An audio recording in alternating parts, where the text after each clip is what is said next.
बिस्मिल्लाहिर्रहमानिर्रहीम। We are about to start our next lecture. बच्चे, जब हमारा लेक्चर है जो चैप्टर नंबर 7 से हमने कंटिन्यू किया हुआ था उसको हम थोड़ा ब्रेक दे रहे हैं। आज हमारा फेडरल बोर्ड का चैप्टर 3 का लेक्चर है which is on VSEPR theory. Basically 3 theories दी गई थी। Number 1 VSEPR, number 2 VBT, number 3 MOT. ये 3 थेरीज दी क्यों गई थी, पहले इसका इंट्रोडक्शन आपको दे देते हैं।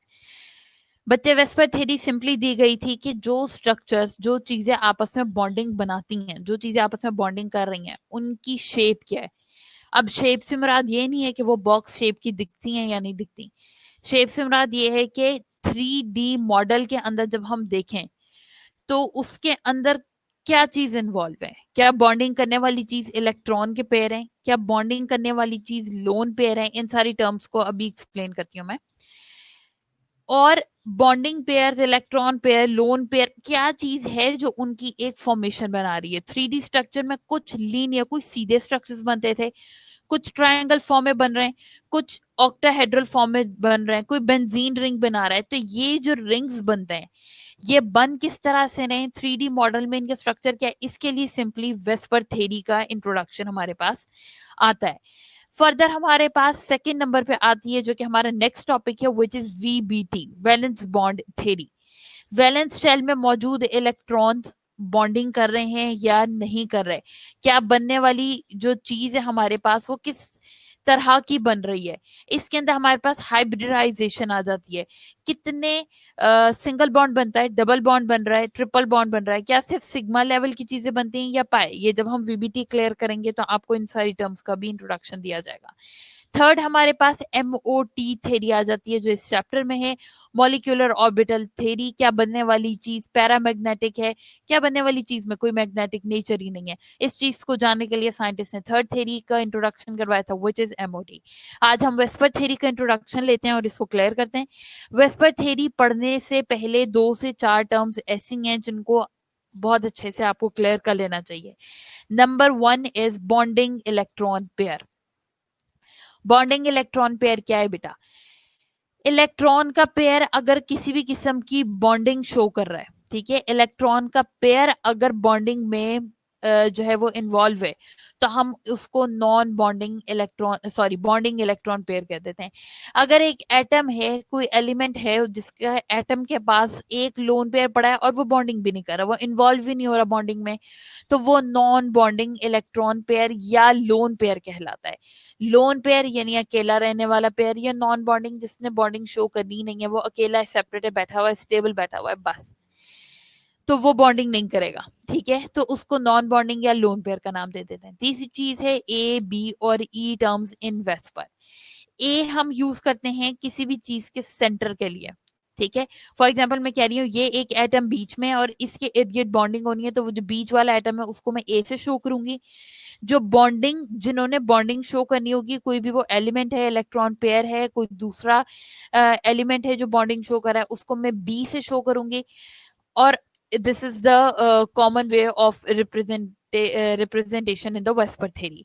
और ई शो करता है बच्चे लोन पेयर को या नॉन बॉन्डिंग को, जो सेपरेट होके बैठे होते हैं, जो बॉन्डिंग में पार्टिसिपेट नहीं कर रहे होते, तो उनको हम ई से शो कर देते हैं। अगर वो सिर्फ एक पेयर हो, यानी एक पेयर में 2 चीजें आती है ना, तो अगर एक पेयर हो तो E1 कहलाएगा, 2 पेयर हो तो E2 कहलाएगा, 3 पेयर हो तो E3 कहलाएगा, 4 पेयर हो तो E4 कहलाएगा, 5 पेयर हो तो E5 कहलाएगा। इसी तरह से अगर बॉन्डिंग का एक पेयर है तो B1, 2 पेयर है तो B2, 3 पेयर है तो B3, लेकिन सेंट्रल एक ही हो सकता है, तो ए हमेशा ए रहेगा। A1, A2, A3 करने की जरूरत नहीं है क्योंकि सेंट्रल तो सिर्फ एक ही हो सकता है, तो ए कहलाता है। जो चौथी चीज है वो है कि अगर मैं एक इलेक्ट्रॉन का पेयर की बात करूं तो इसका मतलब वहां सिंगल बॉन्ड बन रहा है। अगर मैं 2 इलेक्ट्रॉन पेयर की बात करूं, 2 इलेक्ट्रॉन पेयर है यानी 4 इलेक्ट्रॉन मौजूद हैं, तो वो डबल बॉन्ड बनेगा।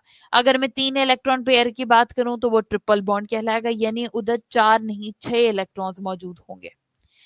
सबसे पहले हम शुरू करते हैं वेस्पर थ्योरी से, वेस्पर थ्योरी के इंट्रोडक्शन से।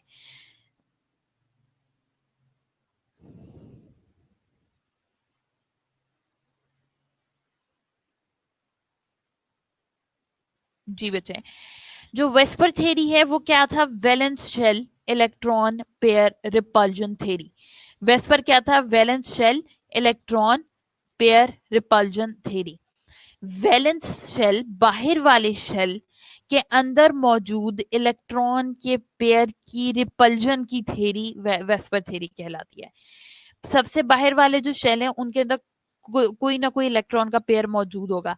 क्या वो इलेक्ट्रॉन पेयर रिपेल हो रहे हैं, क्या वो इलेक्ट्रॉन पेयर अट्रैक्ट हो रहे हैं, क्या वो इलेक्ट्रॉन पेयर बॉन्डिंग में मदद दे रहे हैं, क्या वो लोन पेयर के तौर पे पड़े हैं, ये सब कुछ हम वेस्पर थ्योरी से निकाल लेते हैं। जो शेप ऑफ मॉलिक्यूल है उसको प्रिडिक्ट किया जा सकता है by valence shell electron pair repulsion theory. Theory was suggested by Sidgwick and Powell in 1914।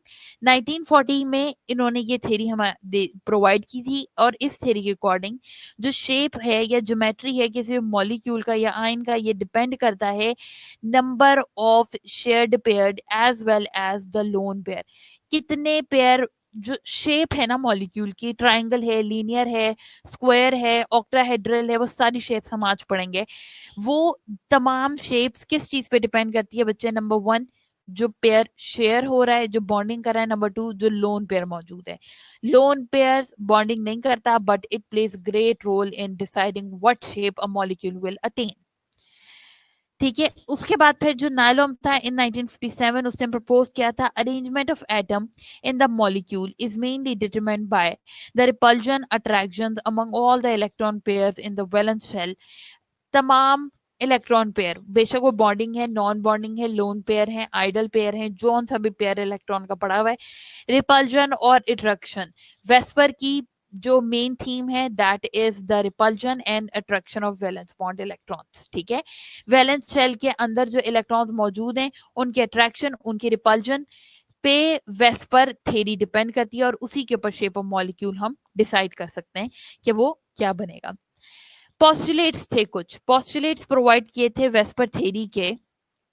क्या था? Number 1 the electron pair present around a central polyvalent atom। polyvalent atom कोई भी एटम जिसकी वैलेंसी स्पेसिफिक ना हो, पोलीवेलेंट, पोलीवेलेंसी वाला atom polyvalent atom कहलाता है। वैलेंसी अगर आपको अपनी क्लास 9 से कॉन्सेप्ट याद हो तो वैलेंसी कोई भी वो नंबर होता है, वैलेंसी हमारे एटम के ऊपर लिखा जाता है जिस पे डिपेंड करती है बॉन्डिंग के ये एटम कितने बॉन्ड बनाएगा, ये चीज वैलेंसी के अंदर आ जाती है। तो इलेक्ट्रॉन पेयर जो प्रेजेंट है around the central polyvalent atom are arrange in space as far apart as possible that there is minimum repulsion between them। बच्चे नंबर वन पॉस्टुलेट क्या था वेस्पर का? वो ये था कि एक पोलीवेलेंट एटम, एक कोई भी एटम है जिसको हमने ए कहा था, उसके इर्द गिर्द मौजूद बॉन्डिंग या लोन पेयर इस तरह से मौजूद होंगे कि मिनिमम रिपल्जन हो उनके बीच। ठीक है, जहां मिनिमम रिपल्जन होगी वहां पे दूसरी बॉन्डिंग होगी, जहां फिर मिनिमम रिपल्जन होगी वहां पे तीसरी बॉन्डिंग कहलाई जाएगी। ठीक है, तो ऐसे सेट होंगे तमाम बॉन्डिंग या नॉन बॉन्डिंग इलेक्ट्रॉन्स के उनके बीच मिनिमम रिपल्जन का पॉइंट आ जाए। पॉइंट नंबर 2 है नॉन बॉन्डिंग पेयर और लोन पेयर। जो नॉन बॉन्डिंग पेयर है, जो लोन पेयर है इलेक्ट्रॉन का, ये ऑक्यूपाई करता है more space on the surface of an atom then the bonding. बात याद रखने वाली क्या है, जो बॉन्डिंग है वो बॉन्डिंग में इन्वॉल्व होते हैं ना, उनका पूरा फोकस बॉन्डिंग के ऊपर होता है। तो जो बॉन्डिंग इलेक्ट्रॉन्स के पेयर होते हैं वो मिनिमम रिपल्जन फेस करते हैं, जो लोन पेयर्स हैं वो मैक्सिमम रिपल्जन फेस करते हैं। तो जो नॉन बॉन्डिंग या lone pair of an electron है वो ज्यादा स्पेस ऑक्यूपाई करता है। बच्चे space is directly proportional to repulsion. जो चीज जितनी ज्यादा रिपल्जन फेस करेगी वो उतनी ज्यादा स्पेस घेरेगी एटम में। तो यही बात इधर की गई है।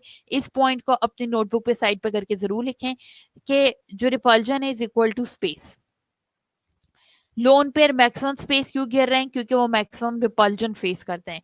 बॉन्डिंग वाले मिनिमम रिपल्जन फेस करते हैं, इसलिए वो मिनिमम स्पेस एटम में के इर्द गिर्द जो है वो ऑक्यूपाई करते हैं। Both the lone pairs as well as bond pairs determine the geometry of the molecule. दोनों लोन पेयर या बॉन्ड पेयर दोनों में से जो भी मौजूद होगा वो geometry of the molecule decide करेगा। The magnitude of the repulsion between the electron pair in a given molecule decrease in the following order। जो मैग्नीट्यूड है, मैग्नीट्यूड याद रखें अमाउंट से। जो अमाउंट है रिपल्जन की ये बिटवीन इलेक्ट्रॉन पेयर जो है वो किस तरह से डिक्रीज करती है, सबसे ज्यादा किसमें होगी, अगर एक ऐसा एटम मौजूद है जिसके इर्द गिर्द दो लोन पेयर मौजूद हैं, दो लोन पेयर यानी 4 इलेक्ट्रॉन, दो पेयर्स मौजूद हैं, तो लोन पेयर की मैक्सिमम रिपल्जन आएगी। फिर अगर लोन पेयर और एक बॉन्ड पेयर है तो उनकी लोन पेयर से कम रिपल्जन होगी। और अगर बॉन्ड पेयर है यानी ऑक्सीजन के इर्द गिर्द दो चीजों ने बॉन्ड बनाया हुआ है और कोई लोन पेयर नहीं है, तो उनकी एनर्जी सबसे कम होगी। ठीक है, तो ये रिपल्जन का हमारे पास ऑर्डर है। This is very important point, ये शॉर्ट में भी आ जाता है कि magnitude of repulsion between the electron pairs in given molecule लिखें डिक्रीजिंग ऑर्डर के हिसाब से। सबसे ज्यादा रिपल्जन लोन पेयर, उससे कम रिपल्जन लोन पेयर और बॉन्ड पेयर, सबसे कम bond pair. As lone pair cause deviation from the ideal bond angle which in turns change the regular geometry. अब एक बात और जो पॉइंट याद रखने वाली है, सारी गड़बड़ हमारे पास लोन पेयर कर रहा होता है।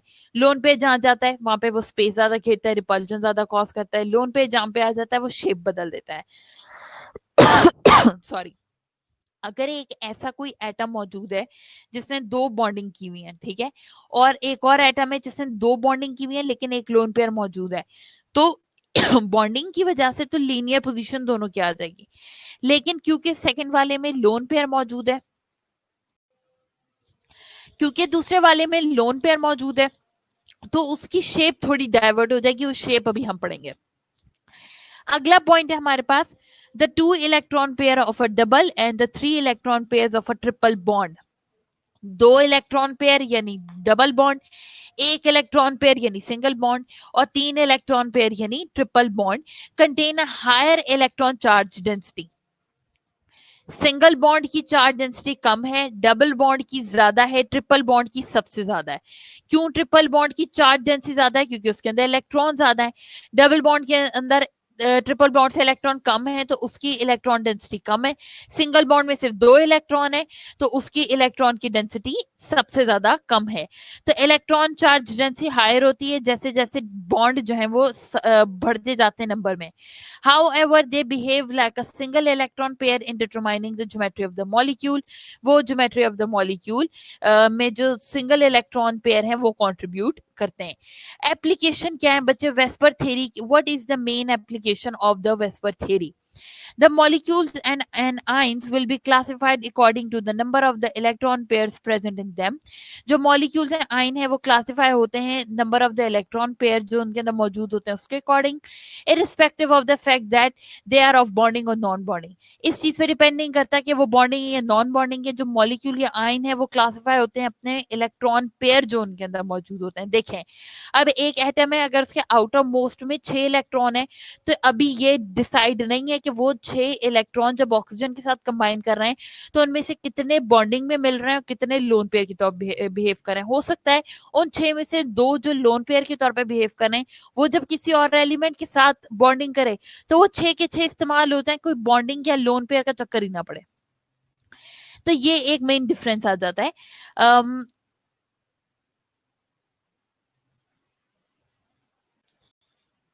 जी बच्चे, तो हम जो एप्लीकेशंस है वो वेस्पर थ्योरी की वो क्या है, हम ये कहते हैं कि in order to illustrate the theory, अगर हमने इस थ्योरी को जो है वो प्रॉपरली प्रूव करना हो तो हम क्या करेंगे, हम कंसिडर करते हैं हाइपोथेटिकल मॉलिक्यूल। बीच में हम एक सेंट्रल मॉलिक्यूल जो है वो कंसिडर कर लेते हैं और उसको हम कहते हैं कि वो ए है। ए के नाम से जो मैंने आपको इंट्रोडक्शन पहले ही दे दिया है। और जो बॉन्डिंग है वो क्या है, वो बी है विद इट। और लोन पेयर जो प्रेजेंट करते हैं वो हम उनको ई से प्रेजेंट करते हैं। सबसे पहले हम पढ़ने लगे उन मॉलिक्यूल्स की शेप जिनके अंदर 2 इलेक्ट्रॉन्स मौजूद हैं एटम के बाहर। ठीक है, ये स्टेप नंबर 1 है जिसमें हम पढ़ने लगे हैं कि ऐसा एटम जिसके इर्द गिर्द 2 इलेक्ट्रॉन्स मौजूद हैं, shape of molecule containing 2 electrons around the central atom. अभी सिर्फ 2 इलेक्ट्रॉन है, क्या वो बॉन्डिंग है, क्या वो लोन पेयर है, ये भी डिसाइडेड नहीं है।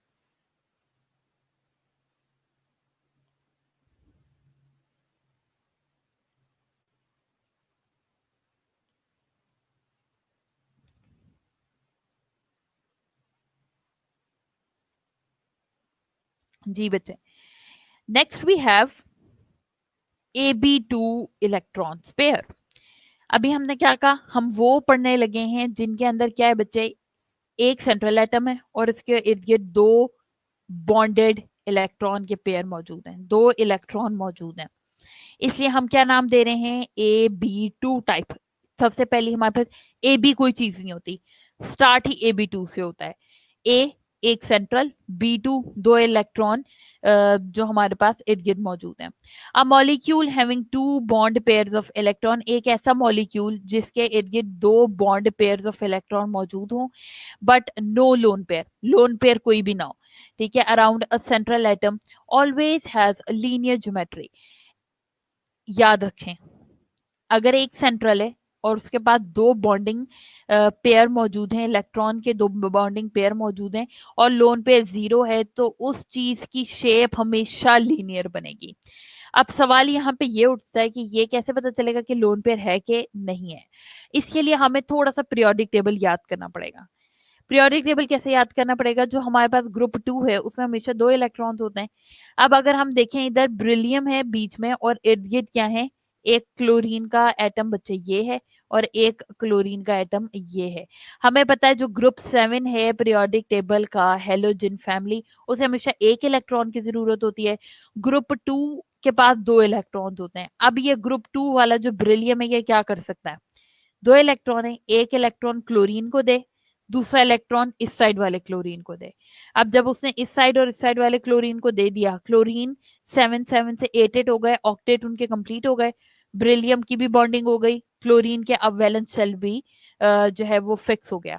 अब उसका भी वैलेंस शेल पूरा है, उसका भी वैलेंस शेल पूरा है, मसला ही कोई नहीं पड़ा। तो इस तरह अब बेरिलियम के पास तो दो ही इलेक्ट्रॉन्स है, दोनों इन्वॉल्व हो गए, zero lone pair, which means zero lone pair means and two electrons involve in bonding means कि वो AB2 टाइप है, और AB2 की हमेशा लीनियर स्ट्रक्चर होता है। अब हम वो मॉलिक्यूल्स पर, अच्छा इसकी एग्जांपल अगर आपके पास आ जाती है तो ब्रिलियम Cl है, मैग्नीशियम Cl2 भी आप बना सकते हैं, बीच में मैग्नीशियम और इर्द गिर्द दो क्लोरीन, ठीक है। उसके बाद अब हम वो मॉलिक्यूल्स की शेप बच्चे पढ़ने लगे हैं जो कंटेन करते हैं 3 electron pair around central atom, यानी कोई 3 बॉन्डिंग होंगी, ठीक है।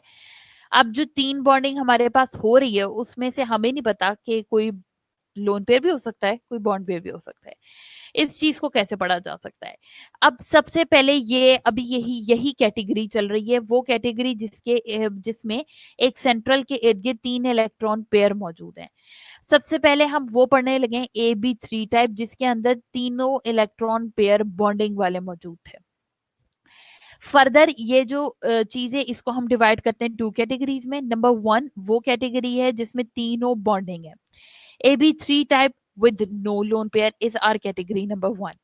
A molecule having 3 bond pair, तीनों बॉन्डिंग पेयर हैं इलेक्ट्रॉन के और कोई लोन पेयर नहीं है उस सेंट्रल एटम के इर्द गिर्द, always have a planar trigonal geometry. इनकी ऐसे मॉलिक्यूल्स, ठीक है, ऐसे मॉलिक्यूल्स, ऐसा सेंट्रल एटम जिसके इर्द गिर्द 3 बॉन्डिंग इलेक्ट्रॉन पेयर बच्चे मौजूद हों और तीनों की तीनों बॉन्डिंग में पेयर इन्वॉल्व हों और लोन पेयर 0 हो, तो उसकी क्या होती है, लोन पेयर 0 है तो बच्चे उसकी क्या है, always have a planar triangular geometry. अब प्लेनर ट्रायंगुलर ज्योमेट्री कौन सी है वो मैं अभी आपको दिखाती हूँ। Because such an arrangement of an atom keeps the 3 pair of the electrons as far apart as possible, इतना दूर दूर रखता है कि उनकी मिनिमम, पहला पॉइंट हमारा क्या था कि मिनिमम रिपल्जन हो, सेम वही पॉइंट यहाँ फॉलो हो रहा है, इतने इतने डिस्टेंस पे रखता है, एक इधर होता है, एक इधर होता है, एक इधर होता है, मैक्सिमम डिस्टेंस पे रखता है, मिनिमम रिपल्जन हो रही होती है, एंगल 120 का होता है। एंगल याद करना बहुत जरूरी है बेटा। जो हमारा ये AB2 टाइप थी इसमें एंगल हमेशा 180 का होता है, लीनियर चीज का हमेशा एंगल 180 होता है, ये हमें पता है। इधर 180 का एंगल है। अब हमने AB3 वो वाली टाइप पढ़ी है जिसमें लोन पेयर नहीं है, इसमें एंगल 120 है। इसकी एग्जांपल BCl3 है। अगर आप एग्जांपल देखो, ये देखो यहाँ पे भी 120, यहाँ पे भी 120, यहाँ पे भी 120। बोरॉन ग्रुप 3 से जो है वो बिलोंग करता है। Groups you have to learn from the periodic table, उनको मेमोराइज करें। बोरॉन ग्रुप 3 से 3 बॉन्डिंग कर सकता है। क्लोरीन को एक एक इलेक्ट्रॉन की जरूरत है। बोरॉन के वैलेंस शेल में हमेशा 3, क्योंकि ग्रुप 3 है तो 3 इलेक्ट्रॉन मौजूद होंगे, एक क्लोरीन, दूसरा क्लोरीन, तीसरा क्लोरीन, उसके तीनों इन्वॉल्व हो गए, 0 लोन पेयर हो गया। क्लोरीन को एक एक चाहिए था, एक एक इलेक्ट्रॉन, उसने तीनों क्लोरीन ने एक एक इलेक्ट्रॉन ले लिया और ट्रायगोनल ज्योमेट्री बना दिया। ठीक है। अब यहाँ तक तो ये ट्राइगोनल प्लेनर क्लियर है, सिंपल ट्राइंगल को ट्राइगोनल प्लेनर का नाम दे दिया गया है बच्चे। अब मसला कहाँ आता है? मसला तब आता है जब बनने वाली चीज के पास तीन बॉन्डिंग पेयर यानी 6 इलेक्ट्रॉन मौजूद हों पर सिर्फ दो कोई चीजें बॉन्डिंग कर सके। अब ये जो लेड है हमारे पास, ठीक है, लेड के पास 6 इलेक्ट्रॉन्स मौजूद हैं, ठीक है, 6 इलेक्ट्रॉन्स मौजूद है। क्लोरीन आया, उसने एक पेयर इसको दे दिया, एक पेयर इसको दे दिया। अब बॉन्डिंग जो लोन पेयर, एक पेयर क्या रह गया? एक पेयर रह गया है as a lone pair. As a lone pair एक पेयर जो हमारे पास रह गया, अब उसका क्या होगा? वो अब रिपल्जन कॉज करेगा। जहां पे लीनियर स्ट्रक्चर बनना था, आराम से ये तो लीनियर स्ट्रक्चर बन सकता था ना, ये यहाँ पे आराम से लीनियर स्ट्रक्चर बन सकता था, सिर्फ दो तो बॉन्डिंग उसने की है। तो लेकिन लीनियर की जगह क्या? ट्राइगोनल शेप बनेगी।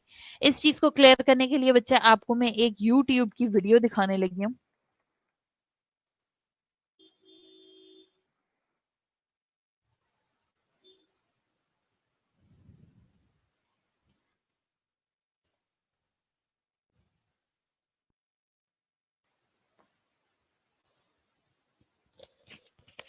अच्छा बच्चे, AB2E टाइप है, वीडियो एंड पे शो करूंगी मैं आपको। AB2E टाइप है, 2 इलेक्ट्रॉन पेयर, एक लोन पेयर मौजूद है। एक लोन पेयर जहां पे लीनियर स्ट्रक्चर बनना था, वहां पे क्या हमारे पास इशू क्रिएट हो रहा है कि वहां पे मिनिमम रिपल्जन की जगह अब maximum repulsion lone pair show करेगा। मैक्सिमम रिपल्जन की वजह से क्या होगा? स्ट्रक्चर बदल जाएगा।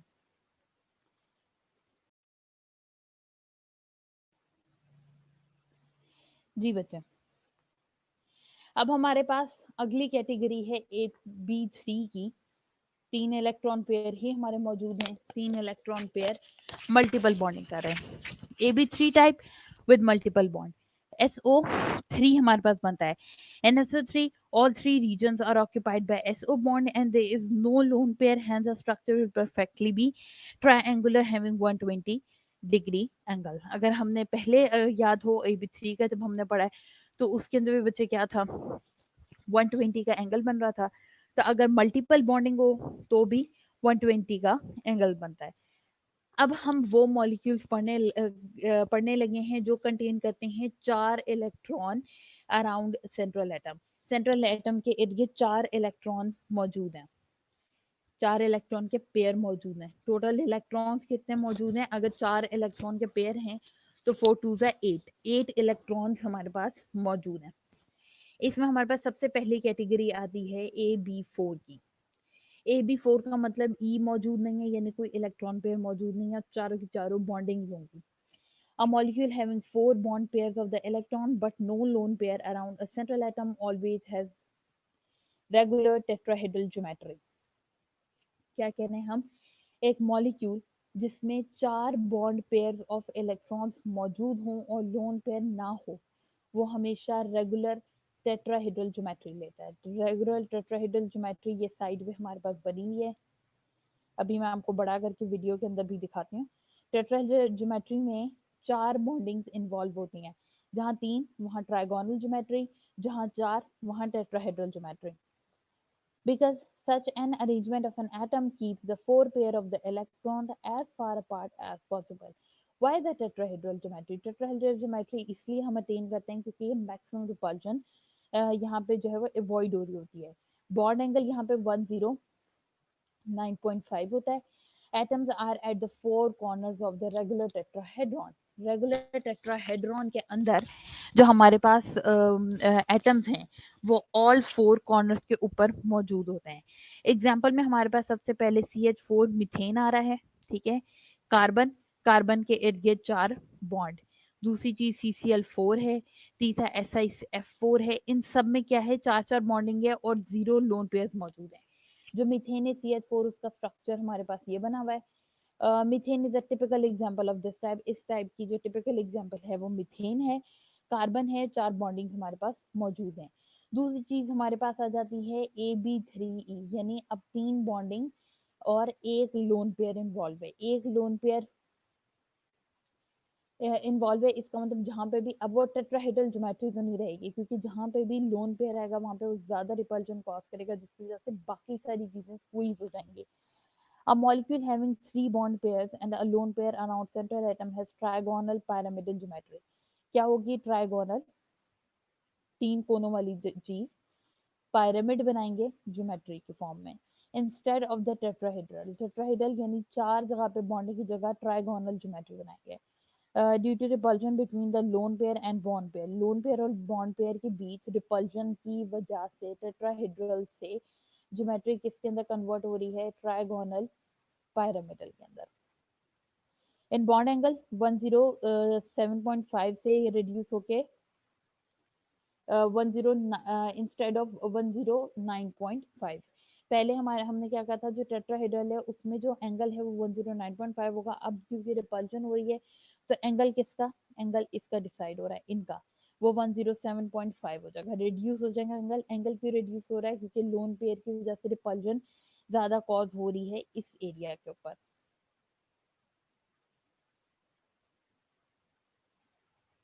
Next category we have AB2E2. इसका मतलब एक सेंट्रल जिसके आगे दो बॉन्डिंग और दो लोन पेयर्स मौजूद हैं, यानी अब और रिपल्जन होगी. In this case, the presence of the two lone pair introduce three types of repulsions. Lone pair repulsions, lone pair bond pair repulsion, bond pair repulsion.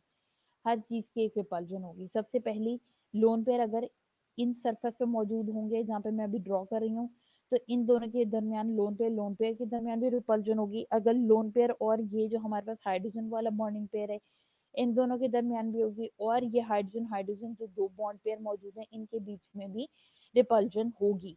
तो वेस्पर थ्योरी के according जो AB2E2 type के हैं, इनके अंदर तीन type की repulsion होती हैं. लोन पेयर बॉन्ड पेयर और बॉन्ड पेयर के बीच की रिपल्जन. अच्छा, अब क्योंकि दो लोन पेयर मौजूद हैं तो दो लोन पेयर की वजह से रिपल्जन इतनी मैक्सिमम हो जाती है कि जो स्ट्रक्चर है वो पहले टेट्राहेड्रल होता है, उससे किसमें हमने कहा था कि ट्राइगोनल पैरामिड के अंदर कन्वर्ट हो जाता है. अब ट्राइगोनल पैरामिड से बाद भी अब किस स्ट्रक्चर के अंदर कन्वर्ट हो रहा है वो हम अब देखते हैं. Westphal theory successfully justified the experimental result by arguing the participation of the lone pair in addition to the bond pair in determining the overall geometry of the water molecule. ये जो AB2E2 टाइप है हमारे पास, इसमें water molecule जो है वो contribute करते हैं. जो एग्जांपल है वो वाटर मॉलिक्यूल है, क्योंकि ऑक्सीजन के पास दो लोन पेयर मौजूद होते हैं. Two of the corners of the tetrahedrons are occupied by each of the two lone pair. जो दो कॉर्नर्स हैं, जो दो कॉर्नर्स हैं टेट्राहेड्रॉन, देखें जो AB4 टाइप है उसमें है तो टेट्राहेड्रॉन शेप, तो जो दो कॉर्नर्स हैं उन पे लोन पेयर आ जाते हैं, क्योंकि स्पेटियल अरेंजमेंट है लोन पेयर्स की. And they repulsion among themselves and with the bond pair the bond angle is further reduced to 104.5 and the geometries become V shaped. ठीक है, ज्योमेट्री हमारी वी शेप्ड क्यों हो रही है, वी शेप ज्योमेट्री हमारी हो रही है क्यों, क्योंकि जो दो साइड्स हैं उनके ऊपर क्या मौजूद है, लोन पेयर्स मौजूद हैं. क्योंकि इधर लोन पेयर्स मौजूद हैं, रिपल्जन मैक्सिमम हो जाती है. रिपल्जन मैक्सिमम होने की वजह से जो एंगल है पहले यूं था वो डाइवर्ट होके वी शेप के अंदर आ जाता है. दो लोन पेयर्स ऊपर ही मौजूद होते हैं, एंगल वी शेप के फॉर्म के अंदर आ जाता है. पहले एंगल 109.5 था, ठीक है, 109.5 से 107.5 रिड्यूस हुआ इन AB3E1 टाइप. और अब AB2E2 टाइप के अंदर जो एंगल है वो फर्दर 107.5 से रिड्यूस होकर 104.5 के अंदर कन्वर्ट हो गया. This is a table for you. ठीक है, इसमें नंबर ऑफ इलेक्ट्रॉन पेयर्स कितने मौजूद हैं, नंबर ऑफ बॉन्डिंग कितने हैं, नॉन बॉन्डिंग कितने हैं, शेप्स क्या बनाते हैं. For the shape this table is really very important. अगर आप देखें जो पहला है जिसके अंदर सिर्फ दो बॉन्डिंग पेयर मौजूद हैं, उनकी शेप हमारे पास क्या है, लीनियर शेप आ रही है. लीनियर शेप है क्योंकि सिर्फ दो बॉन्डिंग है, no lone pair is present, जिसकी वजह से एंगल डाइवर्ट नहीं हो रहा है. नेक्स्ट कैटेगरी हमारे पास AB3 टाइप की थी, वो AB3 जिसमें लोन पेयर मौजूद नहीं था, उसके अंदर ट्राइगोनल शेप आ गई हमारे पास. जो जिसके अंदर हमारे पास लोन पेयर मौजूद था उसके अंदर ट्राइगोनल शेप है पर pyramidal फॉर्म में है और एंगल थोड़ा सा जो है वो रिड्यूस हो गया है. नेक्स्ट कैटेगरी जो अभी हमने पढ़ी है वो AB4 टाइप की है. ये जो मैं लाइन लगा रही हूँ यहाँ से नीचे से हमने कवर करना है.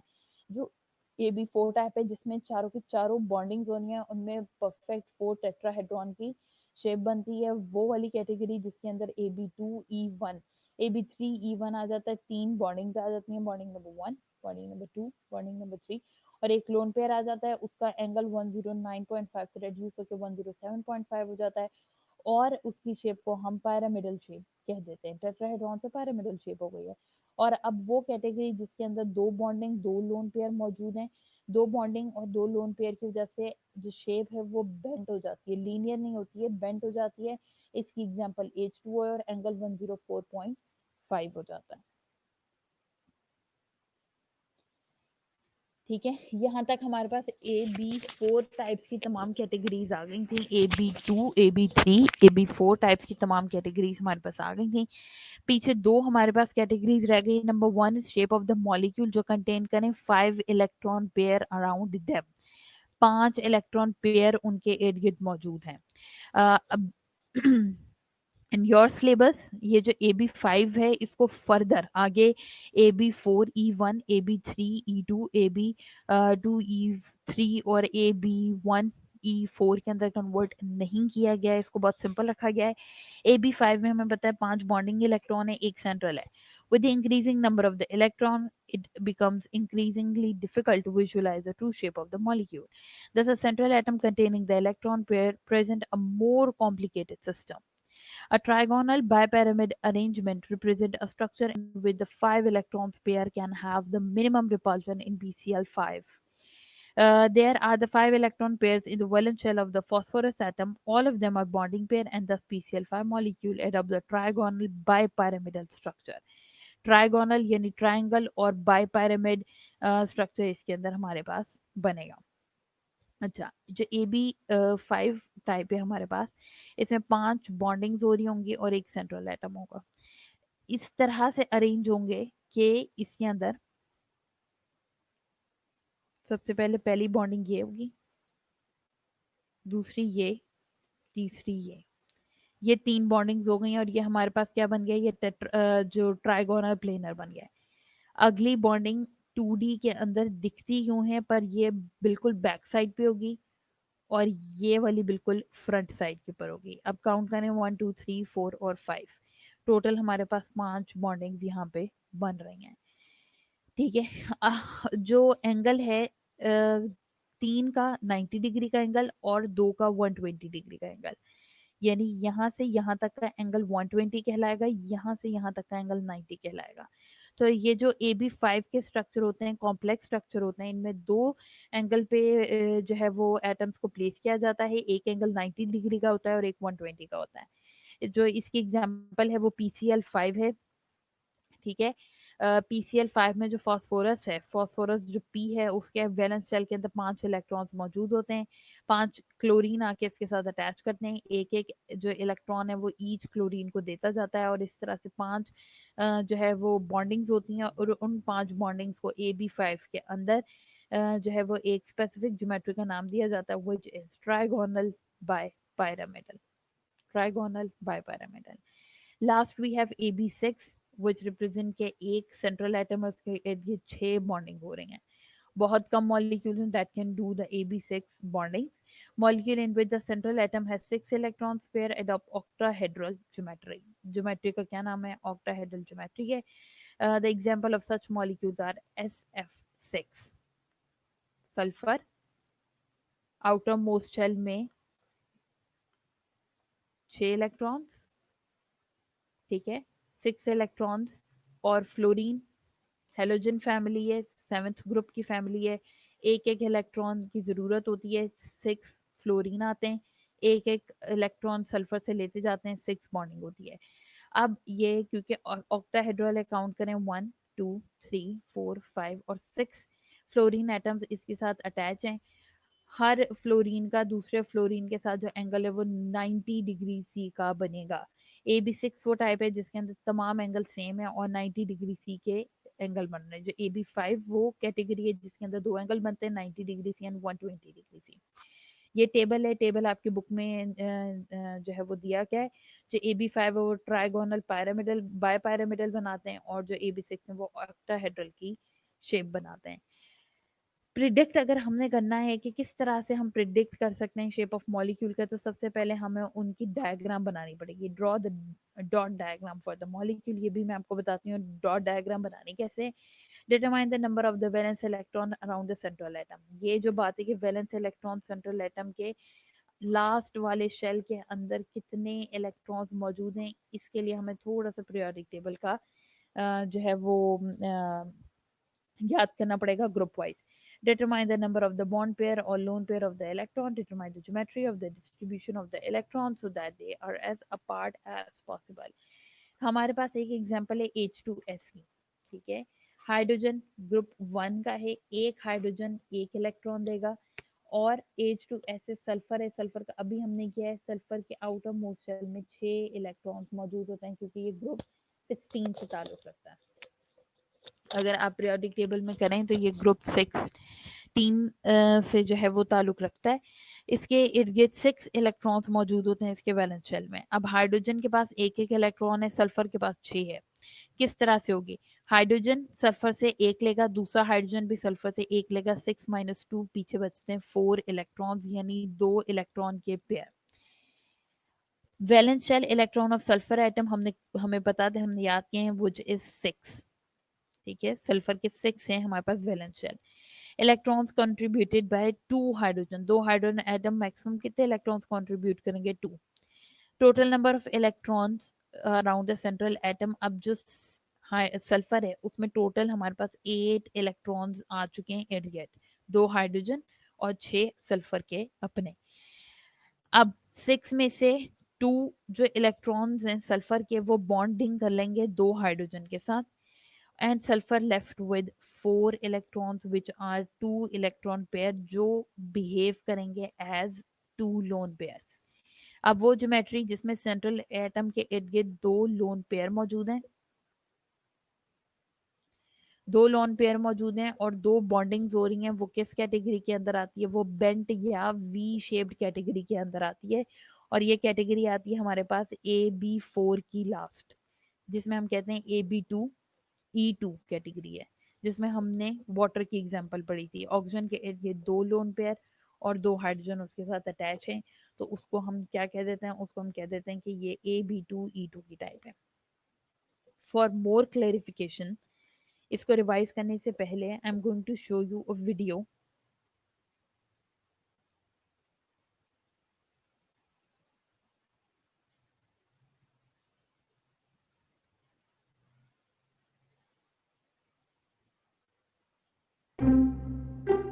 आज की इस प्रेस कॉन्फ्रेंस में आप क्या जरूरी बताना चाहते हैं? फ्रेंड्स, आज बात Molecular Geometry Made Easy, brought to you by Ketsbook. Welcome back, and thanks to all my subscribers and patrons out there for making this video possible. This video is sponsored by Genius Lab Gear, the creator of the Pocket Chemist coordination complexes. I'll cover those in subsequent videos. But first, I would like to ask a fascinating question. Why are you able to hold something in your hand? Why doesn't it just fall through your hand? Remember that atoms are mostly empty space, and by mostly, I mean that an atom is more than 99.99999999999% empty space. It is highly unlikely that the protons, neutrons, or electrons of the atoms in different objects will actually touch. So, if they aren't touching, what gives an object its sense of boundaries? Electron-electron molecule is to draw the Lewis diagram, also determines the shape of a molecule. Let's see how this works in the example of sulfur dioxide. The first step in determining the shape of a molecule is to draw the Lewis diagram. And if you don't know the Lewis diagram already, you'll have to count the valence electrons. One sulfur has 6 valence electrons, and the 2 oxygens have 6 times 2 or 12 valence electrons, which gives sulfur dioxide a total of 18 valence electrons. Because there's only one sulfur, we put sulfur in the middle, surrounded by 2 oxygens with single bonds to the sulfur. Each bond has 2 electrons, so we've used up 4 electrons so far, which means we have 14 electrons remaining for lone pairs. 2, 4, 6, 8, 10, 12, and 14. Notice that the sulfur has only 6 valence electrons around it, so we should use 2 of oxygen's electrons to form a bond between it and sulfur. The resulting Lewis diagram is complete with each atom having 8 valence electrons.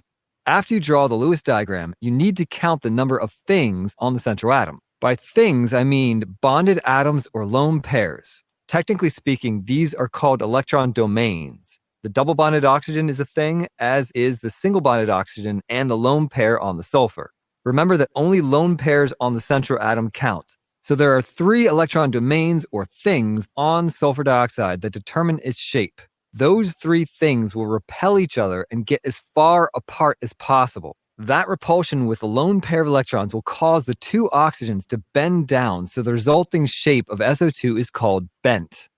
Since there are 3 things attached to the central atom, we would expect the bond angle to be 360 divided by 3, or 120 degrees. In fact, the real bond angle is slightly less than that. It is 119 degrees because lone pairs occupy more space close to the central atom, while electrons and bonds are stretched out between the 2 bonding atoms.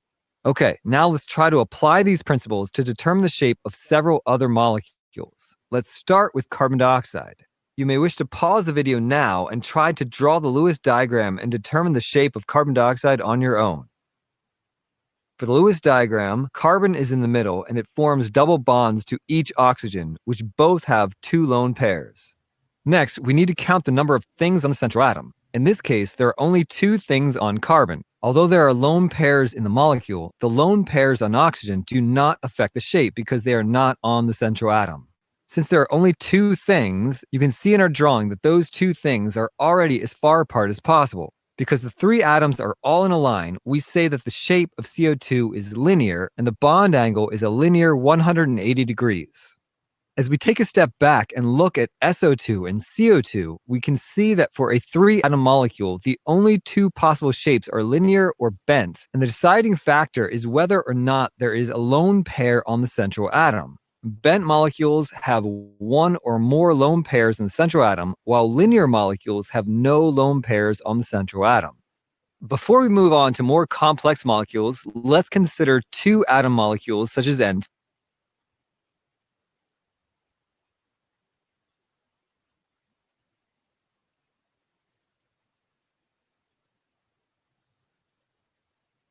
I hope आपको इस video से जो है वो और easy हो गया होगा कि किस तरह से शेप ऑफ मॉलिक्यूल्स हम लोगों ने निकालनी है।